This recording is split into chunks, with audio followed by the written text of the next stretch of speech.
So we're going to light and render our toy train animation in this video. Let's start lighting. We're going to create just 3 directional lights. We're going to kind of fake a 3-point light system, so we'll have a main light, a fill light, and a backlight. So remember, all the light goes in the direction of this arrow. The position of this guy doesn't really matter, just because it's just really a bunch of infinite stuff. So you this is going to be our main light. So we just want to point it in the main direction, kind of where our camera is going to sit. We want it to go down a little bit, and then let's name that. So I'm going to call it my main light, and then I'm just going to duplicate it. So Command D. Let's rename it to the fill light. I'm going to drop the intensity down here in the channel box, so to like 0.5. And notice, this is going to be important in a second, use ray trace shadows is on. Ray tracing is a special cool rendering thing where the computer calculates light bounces and tries to fill all that ambient light, tries to make ambient lights obsolete, but we'll see how that goes.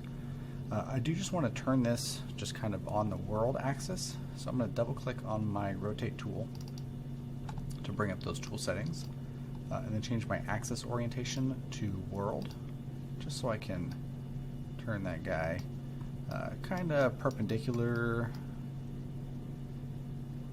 to my main light. And then I'm going to duplicate one more time. This is going to be the backlight. And then the same kind of thing. I want this to fill that third section, kind of a little bit opposite from the main light. And then I'm going to go back to the object space so I can tilt this up some. And again, I'm going to drop that intensity just a little bit, so maybe like 0.35. I do need a ground to catch all my shadows from the train, so I'm just going to create a polygon plane and scale that up nice and big.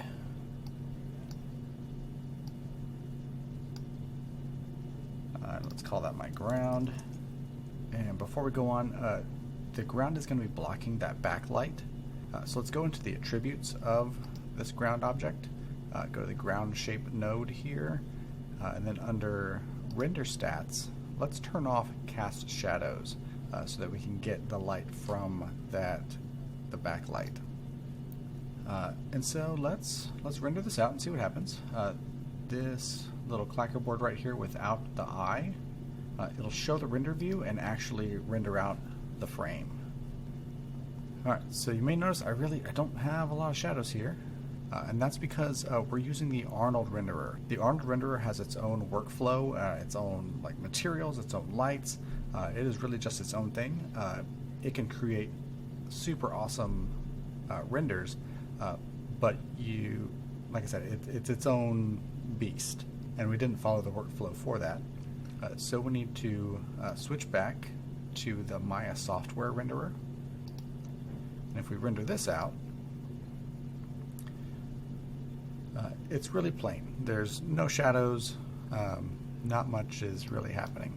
So we're going to open up our render settings, which is this clacker board with the kind of teal gear right there.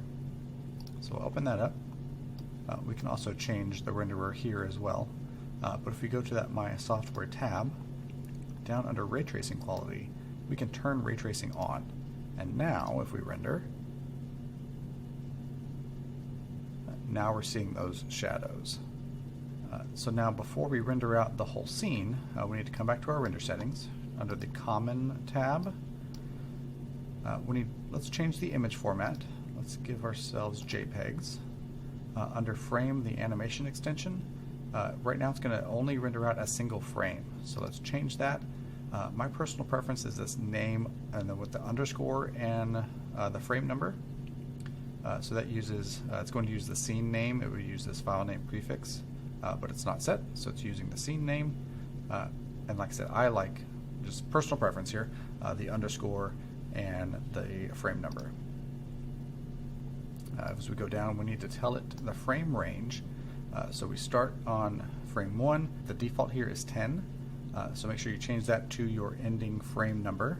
You can find it right there. And then our renderable camera is going to be perspective, and this image size is good.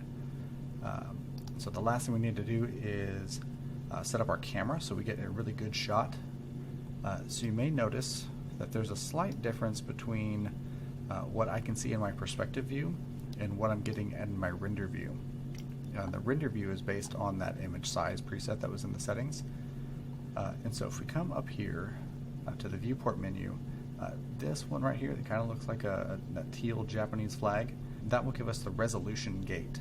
And so if we click on that, it will show us, it kind of masks off anything that's not going to show up in the actual render.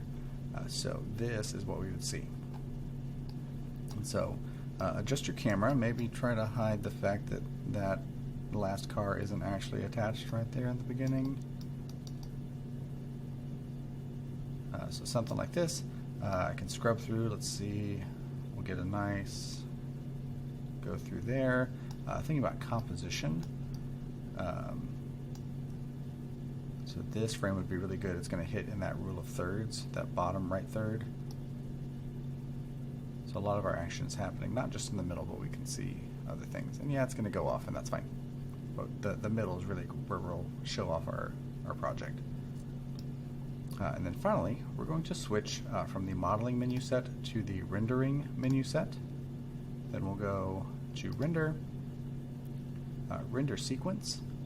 I'm going to go to the options, and we are going to be rendering from our perspective camera. And I want to tell this where to output.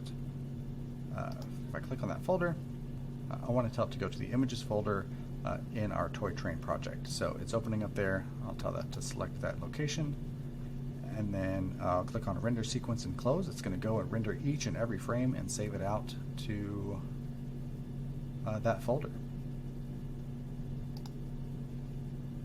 And so there's not much to do right now except kind of sit and watch as this goes through 120 frames rendering. So I'm going to speed this up, and we'll check to make sure that everything got saved in the right place here in a little bit.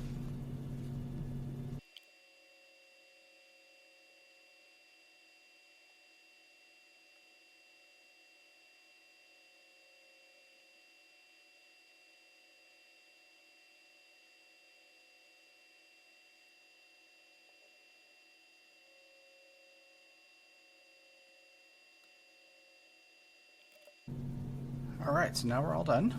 Let's go try to find what we have. So I'm just going to pull my Maya down so I can see. Go into our animation folder, into the toy train project, and then in images. And if they're not there, don't freak out too much. Go into that temp directory, and then this is where they all went to. But if you just can't find your images, down here it was giving us an update of like everything that was happening. So right here in the bottom right hand corner, there's a button for the script editor. If you open this up, and let's make this a little bigger, this is going to tell us where it was saving everything. So follow this file path, and then yeah, that's where they're going to go. So again, mine's on my desktop, animation, toy train, images, and then in that temp folder, and then each of those got written out. So in the next video, we'll take those images, we'll throw those into some kind of a video editor, and make a movie out of this. Alright, so catch us next time.